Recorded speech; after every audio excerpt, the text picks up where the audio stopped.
ही आर्थिकदृष्ट्या मजबूत होईल तेव्हाच खरे महिला सक्षमीकरण. प्रेरणा बलकवडे.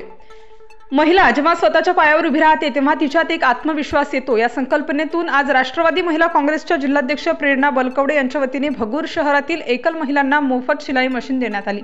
तसेच गरजू शालेय विद्यार्थ्यांना शालेय साहित्य देण्यात आले. या कार्यक्रमाच्या अध्यक्षस्थानी राष्ट्रवादी काँग्रेस पक्षाचे जिल्हाध्यक्ष विष्णुपंत मैसधुणे तसेच गोरखनाथ बलकवडे, राजाराम धनवटे, सोमनाथ बोराडे, योगेश निसार, बाळासाहेब मस्के यांची उपस्थिती होती. राज्याचे उपमुख्यमंत्री अजित पवार यांच्या वाढदिवसाच्या शुभेच्छा देऊन कार्यक्रमाला सुरुवात झाली.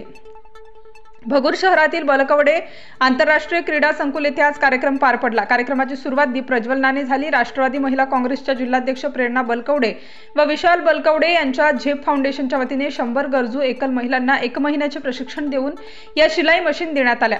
महिलांना घराबाहेर न पडता आर्थिक दृष्टीने मजबूत करण्यासाठी पुढे या महिलांना शिलाई कामे देखील दिली जाणार आहेत.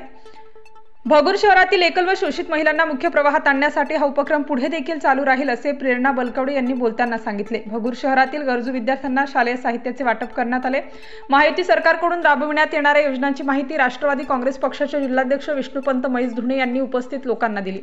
उद्योजक व आजमेरा इंडस्ट्रीजचे चेअरमन चिंतन आजमेरा यांच्याकडून महिलांना रोजगार देण्याचे आश्वासन कार्यक्रमात देण्यात आले. कार्यक्रमाची प्रस्तावना प्रेरणा बलकवडे व आभार विशाल बलकवडे यांनी मानले. प्रस्तावना निशा पुजारी यांनी केली. महिलांना सर्व प्रमुख पाहुण्यांनी मार्गदर्शन केले. यावेळी सायरा शेख, पुष्पलता उदावंत, वर्षा लिंगायत, निलेश गोरे, वैभव खांडबहाले, प्रेमलता राजगुरू, मुन्ना अन्सारी, प्रसाद आडके, कैलास भोर, विलास कुलकर्णी, युनुस शेख, सुनील जाधव, दिगंबर ससाने, श्याम देशमुख, विलास कासार, रोशन चौधरी यांच्यासह असंख्य लोक उपस्थित होते. Star news bureau, Nashik.